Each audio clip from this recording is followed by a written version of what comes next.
Thank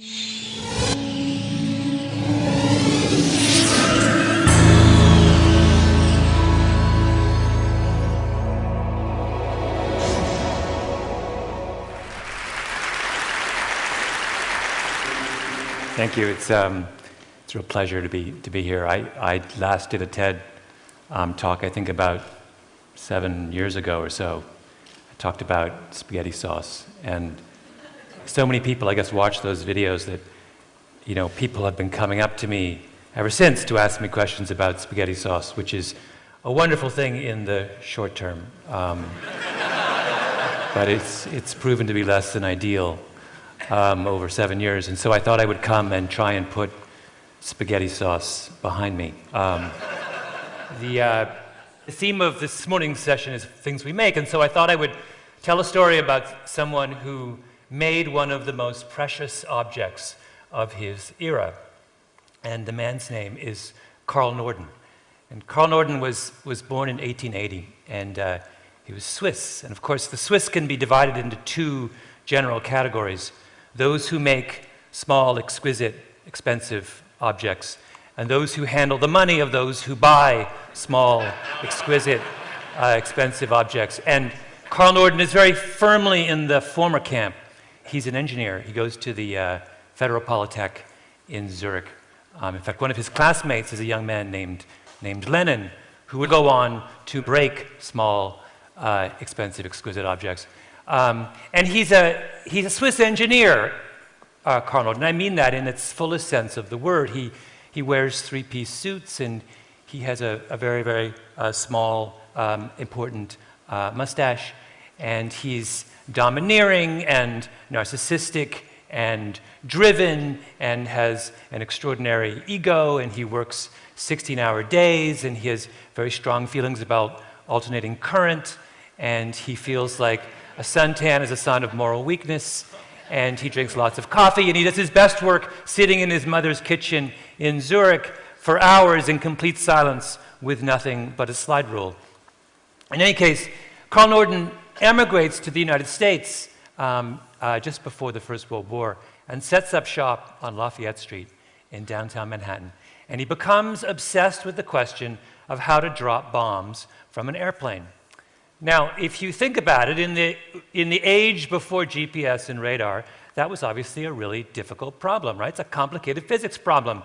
You've got a plane that's thousands of feet up in the air, going at hundreds of miles an hour, and you're trying to drop an object, a bomb, towards some stationary target in the face of all kinds of winds and cloud cover and all kinds of other impediments. And all sorts of people moving up to First World War and between the wars tried to solve this problem. And nearly everybody came up short. The bomb sites that were available were incredibly crude. But Carl Norden is really the one who cracks the code. And he comes up with this incredibly complicated device, weighs about 50 pounds. It's called the Norden Mark 15 bomb sight. And there's all kinds of levers and ball bearings and gadgets and gauges, and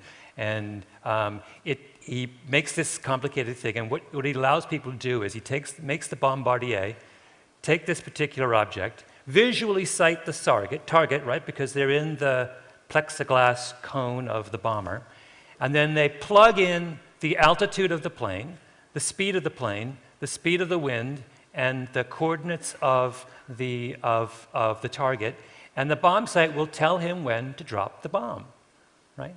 And as Norden famously says, before that bomb sight came along, bombs would routinely miss their target by a mile or more. But he said with the Mark 15 Norden bomb sight, he could drop a bomb into a pickle barrel at 20,000 feet. Now, I cannot tell you how incredibly excited the US military was by the news of the Norden bomb sight, right? It was like manna from heaven. Here was an army that had just had experience in the First World War, right? Where millions of men fought each other in the trenches, getting nowhere, making no progress. And here someone had come up with a device that allowed them to fly up in the skies high above enemy territory and destroy whatever they wanted with pinpoint accuracy. And the US military spends $1.5 billion in 1940 dollars developing the Norden bomb sight. And to put that in perspective, the total cost of the Manhattan Project was $3 billion. Half as much money was spent on this Norden bomb sight as was spent on the most famous military-industrial project of the modern era.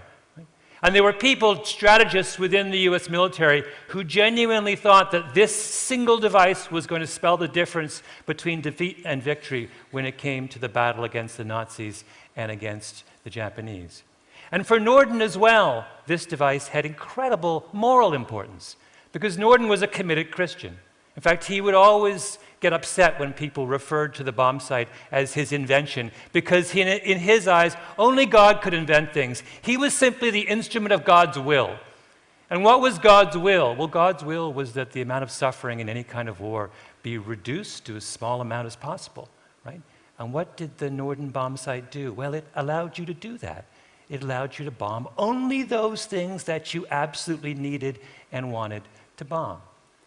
So in the years leading up to the Second World War, the US military buys 90,000 of these Norden bomb sights at a cost of $14,000 each, again in 1940 dollars. That's a lot of money. And they train 50,000 bombardiers in how to use them. Long, extensive, months-long training sessions, because these things are essentially analog computers. They're not easy to use, right? And they make every one of those bombardiers take an oath to swear that if they're ever captured, they will not divulge a single detail of this particular device to the enemy, because it's imperative the enemy not get their hands on this absolutely central piece of technology. And whenever the Norden bomb sight is taken onto a plane, it's escorted there by a series of armed guards, and it's carried in a box with a canvas shroud over it, right? And the box is handcuffed to one of the guards. And it's never allowed to be photographed. And there's a little incendiary device inside of it, so that if the plane ever crashes, it will be destroyed, and there's no way the enemy can ever get their hands on it. The Norden bomb sight is the Holy Grail. So what happens during the Second World War? Well, turns out it's not the Holy Grail. In practice, the Norden bomb sight can drop a bomb into a pickle barrel at 20,000 feet, but that's under perfect conditions. And of course, in wartime, conditions aren't perfect. First of all, it's really hard to use. And not all of the people who are, of those 50,000 men who are bombardiers, have the ability to properly program an analog computer. Secondly, it breaks down a lot, right? It's full of all kinds of gyroscopes and pulleys and gadgets and ball bearings, and they don't work as well as they ought to in the heat of battle. Thirdly, when Norden was making his calculations, he assumed that a plane would be flying at a relatively slow speed at low altitudes, right? Well, in a real war, you can't do that. You'll get shot down. So they start flying them at high altitudes, at incredibly high speeds, and the Norden bomb sight doesn't work as well under those conditions. But most of all, the Norden bomb sight required the bombardier to make visual contact with the target. But of course, what happens in real life? There are clouds, right? It needs cloudless sky to be really accurate. Well, how many cloudless skies do you think there were above Central Europe between 1940 and 1945, right? Not a lot. And then to give you a sense of just how inaccurate the Norden bomb sight was, there was a famous case in 1944 where the Allies bombed a chemical plant in Leuna, Germany. And the chemical plant comprised 757 acres. Right? And over the course of 22 bombing missions, the Allies dropped 85,000 bombs on this 757-acre chemical plant using the Norden bomb sight. Right? Well, what percentage of those bombs do you think actually landed inside the 700-acre perimeter of the plant? 10%, right? 10%. And of those 10% that landed, 16% didn't even go off. They were duds, right? The Leuna chemical plant, after one of the most extensive bombings in the history of the war, was up and running within weeks. And by the way, all those precautions to keep the Norden bomb sight out of the hands of the Nazis, well, it turns out that Karl Norden, as a proper Swiss, was very enamored of German engineers. So in the 1930s, he hired a whole bunch of them, including a man named Hermann Long, who in 1938 gave a complete set of the plans for the Norden bomb sight to the Nazis. So they had their own Norden bomb sight throughout the entire war, which also, by the way, didn't work very well. So why do we talk about the Norden bomb sight? Well, because we live in an age where there are lots and lots of Norden bomb sites, right? We live in a time where there are all kinds of really, really smart people running around saying that they've invented gadgets that will forever change our world. They've invented websites that will allow people to be free. They've invented some kind of this thing or this thing or this thing that will make our world forever better. And if you go into the military, you'll find lots of Carl Nordens as well. If you go to the Pentagon, they will say, you know what, now we really can put a bomb inside a pickle barrel at 20,000 feet. Right? And you know what, it's true. They actually can do that now. But we need to be very clear about how little that means.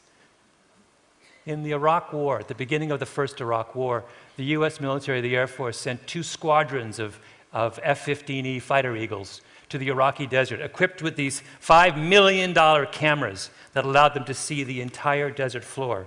And their mission was to find and to destroy, remember the Scud missile launchers? Those surface-to-air missiles that the Iraqis were launching at the Israelis?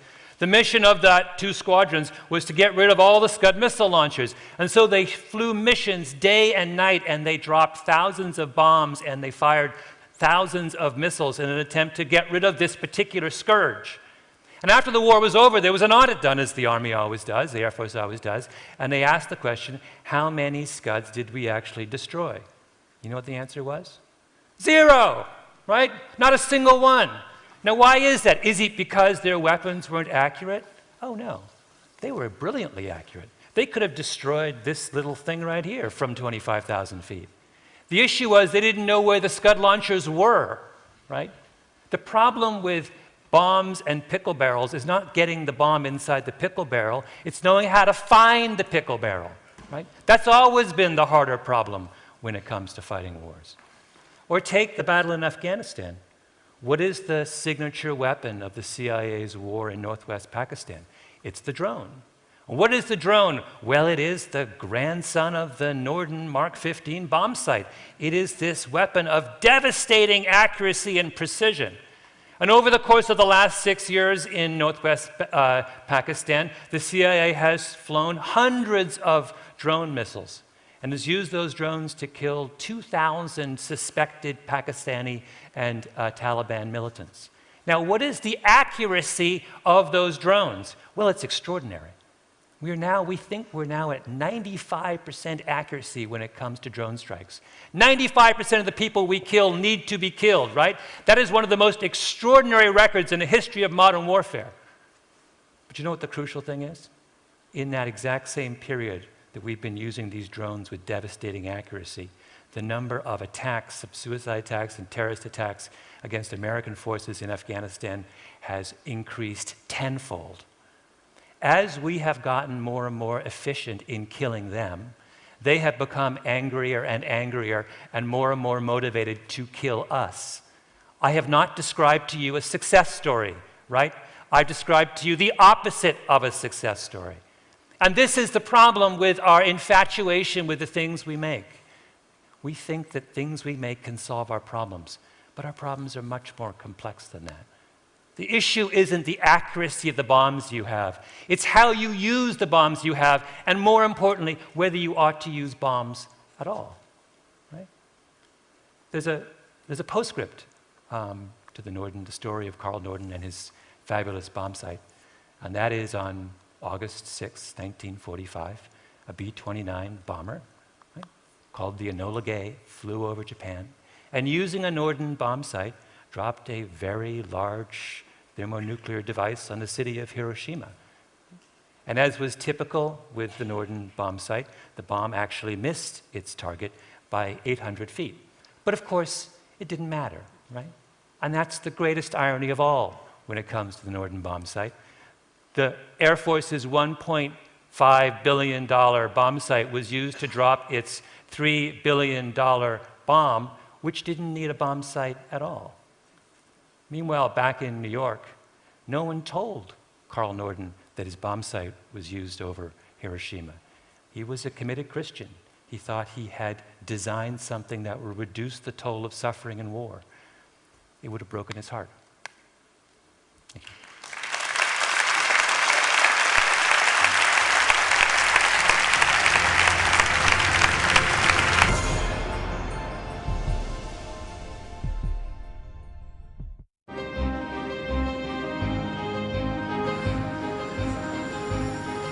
You see a lot from a bus.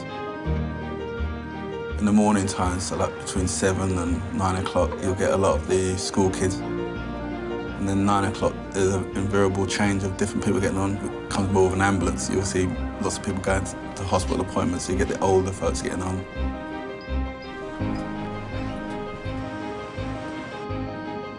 Nowadays, you can see people doing their mobiles or crosswords while they're driving along.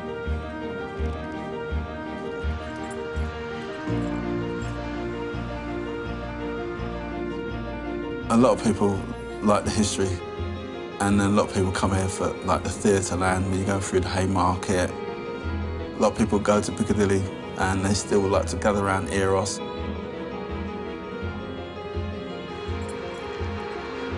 I think as I've got older, I've taken more interest in certain buildings.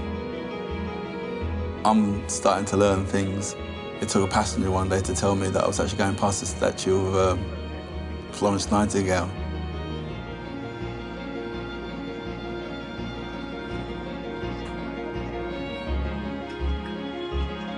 Very early morning, you get like the cleaning staff getting on, and you'll hear them saying like, "Oh, I haven't seen you for a little while. Where you've been on holiday?"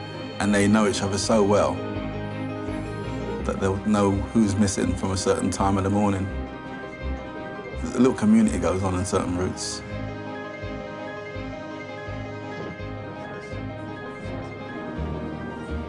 Got a couple of sweet old ladies that know their drivers, and they'll come on, you know, with little treats for the drivers. So you get a lot of that as well. They get on and like, "Good morning, how are you?" You know, they say, "Oh, he's a very nice man, does this and that. Always waits for me to sit down." It is not just driving up and down, carrying people from A to B. There's other things that have evolved from being a bus driver. I've been a bus driver for 23 years, and hopefully long may it continue.